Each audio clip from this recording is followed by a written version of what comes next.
troisième et dernière partie de l'Africa Newsroom. Nos invités sont toujours en place. Karine Aurier, Augustin Tchouaméni et Abdoulaye Sylla. Zoom à présent sur le Burkina Faso. Le pays pleure ses morts et appelle au calme et à l'union. Dimanche 12 mai, une église catholique a été la cible d'hommes armés à Dablo, un village situé dans le centre-nord du pays. Cette attaque a coûté la vie à 6 personnes dans le pays. Le pays est depuis 2015 la cible de plusieurs attaques terroristes. Jour de deuil au Burkina Faso, la communauté de Dablo continue d'inhumer ses disparus. Ce mardi 14 mai, encore même scénario de désolation. Dimanche 12 mai 2019, des hommes armés ont attaqué l'église catholique de Dablo, opérant par une fusillade, mettant le feu à l'édifice avant de s'enfuir. Musulmans, protestants, catholiques, ceux de religion traditionnelle, nous avons toujours marché la main dans la main. Donc il ne faut pas que des actes aussi tragiques puissent venir nous séparer. Nous devons continuer. C'est la troisième attaque contre des églises au Burkina Faso en 5 semaines. Jusqu'à présent, personne n'a revendiqué cet acte terroriste. Le président Roch-Marc Christian Kaboré appelle au calme et à l'unité face à ce qui semble être une recrudescence d'une violence intercommunautaire. Ce qui menace le Burkina Faso, c'est un conflit interreligieux et intercommunautaire. Et tel est l'objectif visé par les terroristes. Un objectif qu'ils n'atteindront pas si tout le monde reste soudé et uni. Au total, 6 personnes ont perdu la vie dans cette attaque lors de la prière. Depuis le début de l'année 2019, 1000 personnes en moyenne ont fui leur domicile. Des groupes liés à l'État islamique et à Al-Qaïda cherchent à déstabiliser le pays depuis 2015. Alors, on a juste envie de savoir qu'est-ce qui explique la recrudescence de ces attaques au Burkina Faso, Karine Aurier. La question que tout le monde se pose, c'est-à-dire que Blaise Compaoré arrivait, lui, en tout cas, à contenir ces attaques-là. Depuis qu'il n'est plus là, on voit effectivement une recrudescence. On se pose la question de savoir pourquoi est-ce que Roch-Marc Kaboré est si impuissant. Il n'arrive peut-être pas à négocier avec les terroristes. Je sais que ce n'est pas une expression qui fait plaisir, mais il y a énormément de victimes. Le pays a perdu parce qu'effectivement, en termes d'investissement, l'économie sur place est affectée par toutes ces menaces et toutes ces victimes. Elle vient de le dire, Blaise Compaoré, et son départ avec la recrudescence de ces attaques, peut-on parler de coïncidence entre... En tout cas, il fallait qu'il parte. Voilà, ça c'est sûr, il fallait qu'il parte. Qu'il parte et que le pays soit déstabilisé. Pour le reste, moi je ne pense pas qu'il faille faire un lien direct entre le départ de M. Compaoré et la recrudescence des attaques. Encore que je pense que c'est la région du Sahel qui est concernée par ces attaques davantage que la région du nord, parce qu'il s'agit de la région du nord du Burkina. Donc je pense qu'il y a un contexte régional ou sous-régional qui est propice à ces attaques. Il faut aller chercher les causes là-bas. C'est pour cette raison qu'à l'heure actuelle d'ailleurs, vous avez les soldats français qui sont implantés là-bas dans le Sahel, dans le cadre de l'opération Barkhane, je pense, voilà, qui a succédé d'ailleurs à d'autres autres opérations, Serval et Épervier. Voilà. Donc, rien à voir avec M. Compaoré, n'allez pas le chercher. Laissez-le là où il est, il se porte bien. Je crois qu'il faut... à mon avis, que le groupe du G5, il y a peu de temps en arrière, sur ce plateau, on avait débattu du G5 qui a été créé et qui cherchait les moyens de fonctionnement pour combattre davantage les djihadistes dans ce secteur de la région sahélienne. Mais il me semble que non seulement ils avaient cette difficulté de financement, mais il y a une autre difficulté qui est la déviance congénitale à toutes les organisations africaines, où on voit de plus en plus cette organisation du G5 qui devient plutôt une intégration économique, alors qu'on a déjà la CENSAD et plein d'autres organisations qui font cela. Du coup, même l'objectif initial qui était la question sécuritaire semble un petit peu délaissé. Et puis, bon, honnêtement, c'est une guerre asymétrique. Avec les terroristes, on n'est jamais assez à l'abri de ce genre de soubresauts et d'attaques spontanées et difficiles à contenir. Alors, Monsieur Sylla, cette attaque de l'église de Dablo intervient quelques jours après la libération des otages français entre le Mali et le Burkina Faso. Est-ce qu'on peut imaginer un lien entre ces deux événements? Parlons toujours de cette zone. Oui, après, quel est le message qui est derrière ces attaques-là? C'est à chercher, il faut vraiment voir. Mais je trouve que c'est quand même dommage qu'on s'attaque à des institutions religieuses. Pour un pays quand même où on connaît cette... comment dirais-je, cette symbiose du point de vue social, où les cultures, il y a embrassage, tout ça, il y a le vivre ensemble. Du jour au lendemain, on essaie effectivement de fragmenter un peu les fondamentaux de la société. Je crois que c'est très bien les discours qui ont été prononcés par les uns et les autres, qu'effectivement, il ne faut pas céder à la peur. Il ne faut pas non plus céder à cette tentation de diviser cette société-là. Ça va être beaucoup plus compliqué. Et je crois qu'après, la problématique sécuritaire qui est posée, c'est quand même, on s'interroge beaucoup parce qu'il y a beaucoup de forces de sécurité, notamment les Français, d'un côté. Toutes ces forces réunies n'arrivent quand même pas à arrêter. Oui, on n'arrive pas, donc on se pose beaucoup de questions, on ne sait pas réellement l'utilité de ces forces-là dans cette zone-là. C'est un peu exagéré, parce que je ne pense pas que si ces forces n'avaient pas été là, on aurait une seule attaque. Je ne sais pas, en 6 mois, on en aurait peut-être tous les jours, on aurait encore plus de pertes. Oui, donc, mais... soyons sérieux. Mais quand on voit un peu le nombre de forces sur le terrain, c'est quand même impressionnant. Depuis 2015, aujourd'hui, avec les renseignements, avec les moyens de renseignement qu'il y a... C'est vrai qu'il y a des milliers de soldats pour quelques centaines de djihadistes, mais une fois de plus, c'est une guerre asymétrique. C'est-à-dire que vous pouvez effectivement les contenir, mais vous ne pouvez pas empêcher leurs assauts. Quand ils arrivent, ils interviennent par des moyens qui ne sont pas réglementés, qui ne sont pas du tout prévisibles. Parfois, ils peuvent faire effectivement des victimes. Hélas. Et depuis 2015, il me semble, ça fait 400 environ, d'après Amnesty International. Donc, oui, 400. C'est à déplorer, mais je crois que ces forces restent très utiles. Oui, mais il y a quand même là, dans certains médias, le fait, on a évoqué le retour notamment de Blaise Compaoré comme médiateur dans cette crise pour venir justement, mais à condition que les poursuites qui étaient effectivement qui l'encouraient soient levées.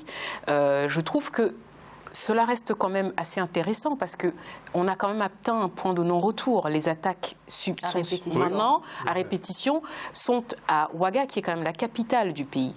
Donc, au Mali... Et pourquoi ce serait lui le médiateur je n'ai pas dit que c'est l'homme adéquat. Attention, il n'est pas question que ce soit... Mais en tout cas, son nom revient de plus en plus pour des négociations, pour apaiser en tout cas les terroristes. Évidemment, quand M. Kaboré est arrivé au pouvoir, il avait dit, lui, qu'il y avait en tout cas des connivences entre ces terroristes-là, parce qu'ils étaient bien reçus au palais. Et Blaise Compaoré est soupçonné d'avoir établi un pacte de non-agression avec ces mouvements. Bien sûr. Donc, il n'empêche que c'est quand même une question. Il faudrait quelqu'un qui viennent apaiser, régler cette question. Non, mais absolument. Mais moi, je suis tout à fait d'accord avec vous. C'est-à-dire qu'en fait, il faut qu'on arrête de diaboliser. Il a été président d'un pays. Tout n'a pas été quel que soit le jugement qu'on peut faire de lui. Mais bien sûr. Aujourd'hui, au nom de la paix, parce qu'en fait, on ne peut pas continuer à laisser ces populations. Ils ont bâti des systèmes. Blaise Compaoré, il était là pendant 3 décennies, je ne sais pas quoi. Il connaît bien la zone. Donc, c'est comme en Libye ce qui se passe. On déstabilise la Libye, on voit aujourd'hui tout ce qui est en train de se passer. Mais il faut arrêter à un moment donné. Il faut qu'on regarde les réalités. Donc, Blaise Compaoré, quoi qu'on dise, s'il peut, bon, je ne sais pas, mais s'il peut, si on pense, on estime qu'il peut jouer un rôle pour la stabilité de la zone, mais il faut l'inviter. C'est quand même curieux comme coïncidence, puisque vous dites que ces attaques correspondent à son départ, etc. Et en plus, c'est les faits, ils sont là. Oui, et en plus, oui, c'est factuel, mais en plus, comme par hasard, il est le médiateur, il est le médiateur privilégié ou préféré des djihadistes. Enfin. Moi, je trouve que moi, je suis du côté des opprimés. Nous, les opprimés, on a tendance, vous voyez, oui, je ne dirais pas de la vengeance, parce que le mot ne serait pas approprié, mais je pense que si M. Blaise Compaoré avait une contribution à apporter, je ne comprends pas pour quelle raison est-ce qu'il devrait la faire en échange d'arrêt de poursuite contre ce qu'il a lui-même perpétré. Pour garantir la paix dans bien son pays. sûr, mais s'il se rend, mais attendez, vous n'êtes pas logique dans ce que vous dites. Première chose, vous dites que vous êtes du côté des opprimés. Nous sommes tous ici du côté des opprimés. Vous n'avez pas le monopole. Non, mais vous n'avez pas le monopole, vous n'avez pas le monopole de l'émotion.